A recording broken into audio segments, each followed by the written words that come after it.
Bonjour à tous, c'est Guillaume. Aujourd'hui, on se retrouve sur un nouveau montage. Donc le montage du kit Border Model avec le Panzer IV en soit série 2, F2 pardon, ou série G. Donc avant de commencer le montage proprement dit, je voulais faire une petite rectification par rapport à la revue de kit que j'ai fait. Je vous avais indiqué lors de cette revue de kit que le kit disposait d'un canon en métal, et donc ce canon en métal était fait pour donc un canon long, donc c'est des canons de 75 mm sur le Panzer IV, et donc il y a eu deux variantes de ce 75 mm, donc il y a eu le 43 calibre et le 48 calibre. Et donc dans la revue de kit, je vous ai parlé que la version F était en 43 calibre et la version G en 48. Alors c'est vrai et c'est pas vrai. Pourquoi? Parce que le 48 calibre est arrivé en fin de série G, donc c'est-à-dire que tous les modèles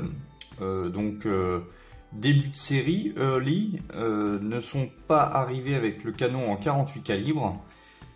Et en regardant la notice, tous les modèles proposés donc en G, que ça soit en Tunisie, en Russie, et ça s'arrête là, donc en Tunisie et en Russie, sont des modèles early. Donc c'est-à-dire que ces modèles seront avec un canon de 43 calibres et donc ne pourront pas être posé avec le canon en aluminium. Le seul modèle qui pourrait obtenir ce canon en métal est la dernière version proposée par Border Model, qui est la version SS Adolf Hitler.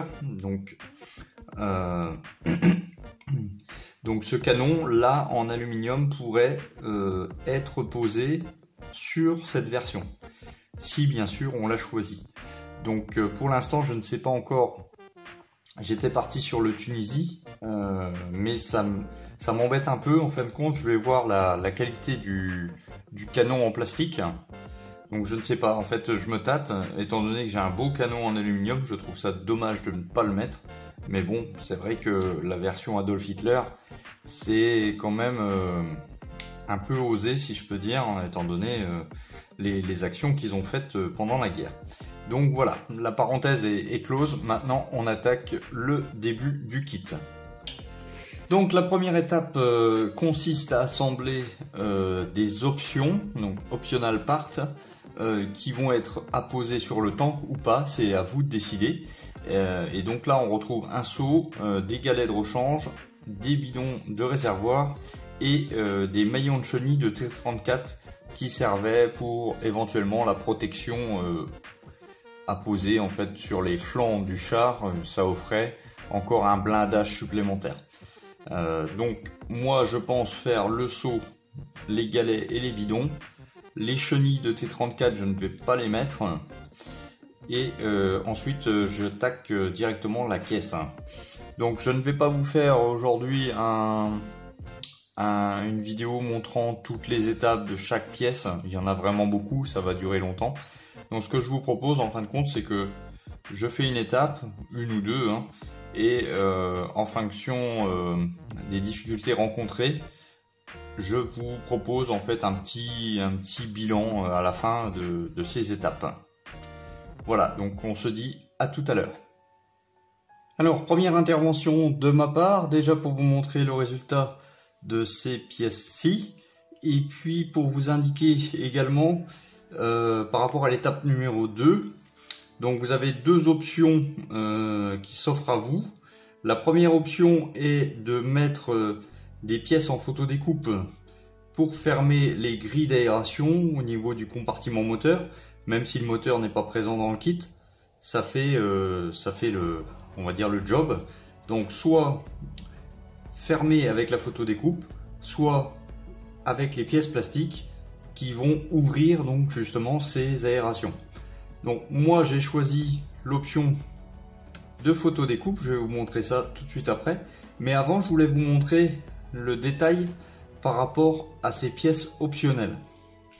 Autre petite précision qui vient de me revenir à l'instant, avant de vous montrer les petites pièces.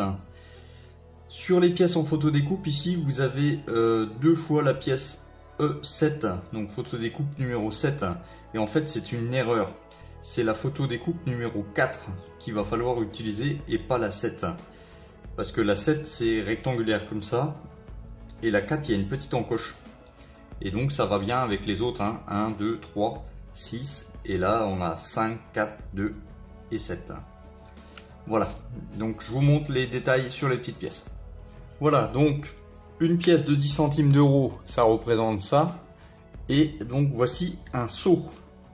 Et donc le seau a une photo découpe également, la anse en fait du seau. Donc vous voyez, c'est relativement...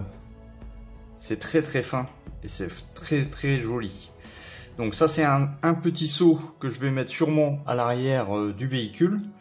On a également les jerrycans. Donc les jerrycans, hop là, les anses hein, pour attraper le jerrycan. Et puis donc il y a le bouchon qui est vraiment très très petit. C'est vraiment très détaillé, hein. Donc bien sûr on viendra poncer hein, les ergots de grappe, mais c'est vraiment très très fin. Et au début en fait je me suis rencardé. Au début je pensais qu'il fallait mastiquer la jointure au milieu, mais en fait pas du tout. C'est fidèle à la réalité. Et je viens de découvrir ça en cherchant cette info là, que ce sont les Allemands qui ont inventé le jerrycan. Et j'ai oublié le mot en allemand, mais en 1939, c'est les Allemands qui ont cherché un moyen pour transporter du carburant. Et les Américains ont vu ça et ont copié, et donc ça a été mis en circulation avec le nom jerrycan en 1941. Voilà pour la petite histoire. On a également les deux galets, donc là, bon, bah, rien de sorcier. Attention quand même tout de même au dégrappage. Les grappes sont assez grosses sur l'extérieur, donc il faut les couper pas comme ça, mais plutôt en horizontal. Voilà. Bon, bah, c'est tout. Je vous montre maintenant le travail sur la caisse inférieure. Donc pour l'instant, hop là, je vais dézoomer un peu. Donc, je suis venu coller donc les pièces en photo découpe. Donc vous voyez, il y a 4 pièces. Donc ça fait 8, et donc ça va faire un volet complètement fermé. Bon, je continue, et puis on se retrouve tout à l'heure. Voici donc l'avancement de ce montage de ce Panzer IV de chez Border Model, et je vais vous indiquer également au niveau de la qualité, par exemple du plastique, la qualité des grappes, des choses comme ça. Parce qu'en quelques étapes de montage, j'ai réussi à me donner une idée, on va dire, de l'ensemble pour l'instant de la caisse. Donc il n'y a pas de grosses erreurs d'ajustement, tout est assez bien pensé. On a toujours soit des petits trous, soit des petits pions ou des repères pour assembler les pièces. Donc j'ai assemblé donc la partie 2, la partie 3, la partie 4, la partie 5 et la partie 6. Voilà, je me suis arrêté à la partie 6 pour faire le bilan, si je peux dire. Donc je vous montre ça de suite. Ok, donc voici le résultat. Donc allez, je vous montre les pièces. Alors j'espère que ça va pas se casser la gueule. Tac, on va faire comme ça. Donc je suis venu installer les petits crochets là à l'arrière. Donc il y en a 2. Donc il y a 2 petits trous, donc facile. J'ai installé, alors installé provisoirement, bien entendu, ce n'est pas collé. Donc les deux galets, hein, les galets de retour. Donc ces 2 galets qui sont collés l'un à l'autre. Par contre, il y a deux grappes en fait de chaque côté. Donc ça vous fait 4 ponçages à faire sur une roue. Voilà. Donc il y en a 4, ça fait 8, ça fait 16, donc ça fait 32 ponçages à faire. Vous avez également ça qui a été mis, donc ce qui va être derrière le barbotin. La petite plaque de protection également ici. Alors cette plaque là est assez délicate à mettre en place. Là il n'y a pas vraiment de rebord ou quelque chose. Ça vient se mettre au rabord, mais c'est vrai que là ça bouge un petit peu. C'est pas pile poil. L'ajustement est pile poil, mais la mise en place n'est pas pile poil. Voilà, vous comprendrez si vous le désirez. Quoi d'autre? J'ai installé les petits... alors je sais pas à quoi ça sert. Je vais vous montrer un peu plus près. Là, je pense c'est des soufflets de suspension. Si... Je ne sais pas. Hein. Là, je ne sais pas. Je vais vous montrer sur la notice. Donc il y en a 8 pareil à poser. J'ai également posé donc les crochets. Donc là encore, c'est pas une pièce, c'est 2 pièces.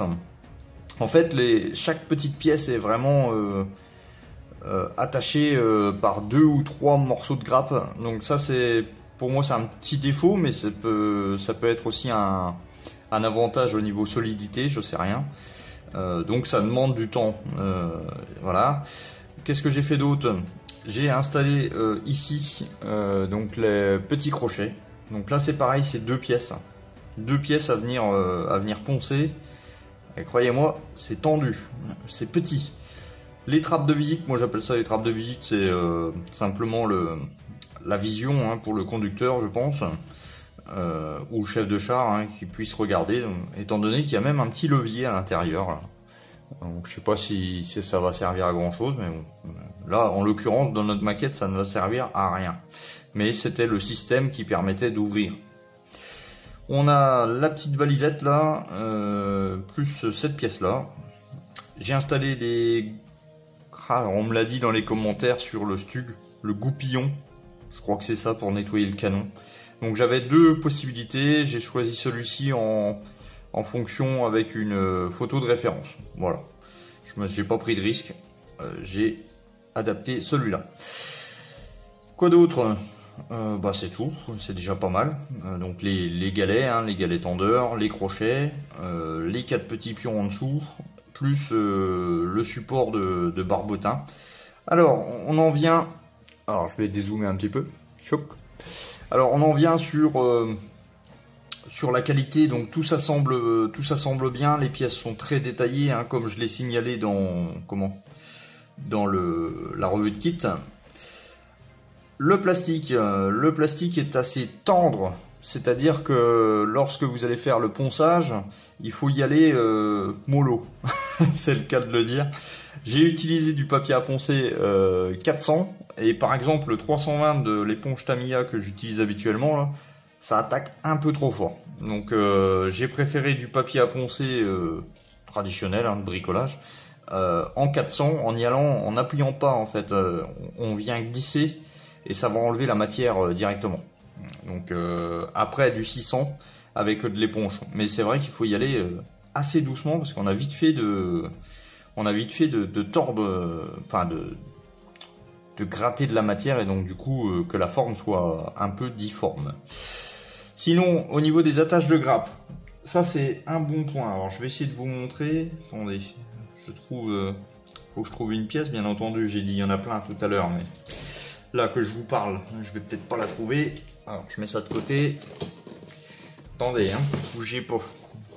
Parce que je trouve que ça a le mérite d'être souligné. C'est la première fois que je vois ça. Ah, là j'ai un très bon exemple. Voilà, alors, petit zoom. Ah, ça c'est des choses que j'ai pas montré lors de la revue de kit. Alors regardez, cette pièce numéro 7. Alors, voilà, je vais faire comme ça et je vais zoomer. Choc. Alors, regardez cette pièce numéro 7. La pièce est ici. C'est le petit demi-cercle. Et ici, en fait, vous avez les cornes de taureau, là. En fait, ça fait pas partie de la pièce, c'est vraiment pour désassembler la pièce. Vous avez également un bon exemple ici, sur le numéro 14. Donc c'est les petits crochets là que je vous ai montré sur le devant. Donc on peut dégrapper là. Et en fait, l'espèce de boule là, ça fait pas partie de la pièce également. Vous voyez, il y en a même ici. Hein. En fait, ça c'est vachement pratique parce que quand vous dégrappez ici, vu que la pièce est vraiment très petite, ça tient à peine dans les mains, vous allez pouvoir tenir votre pièce avec la petite boule là et faire votre ponçage. Une fois que vous aurez fait le ponçage ici, après vous faites pareil de l'autre côté, mais au moins il y a un côté où c'est qu'on peut vraiment attraper la pièce quoi. Vous voyez là, là encore. Ouais, je suis dans le cadre. Là, je regarde en même temps. Donc c'est plutôt pas mal. Ça c'est, bah vous voyez là encore, hein, les deux, j'appelle ça les cornes, hein, les cornes du taureau là. Ça fait pas partie de la pièce et bon bah ça va permettre de mettre en place, enfin de la placer entre ses doigts par exemple. Hein.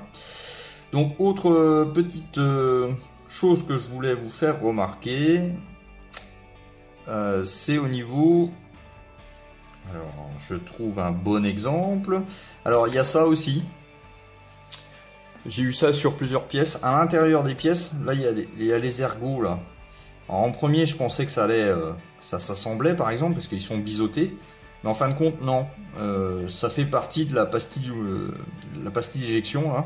Il y a une petite pièce là qui ressort, donc faut pas hésiter à le couper. Moi au début j'ai hésité et bon, après pas mal de tests, on s'aperçoit que oui, il faut les couper.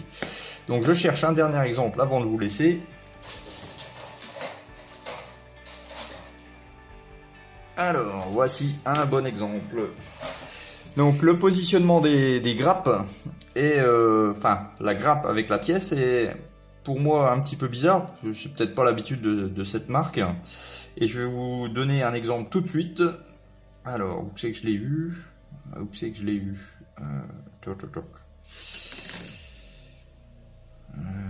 C'est la boulette ça. Je l'ai vu tout à l'heure. Là, sur, ouais. Alors regardez cette pièce là. Vous voyez ici?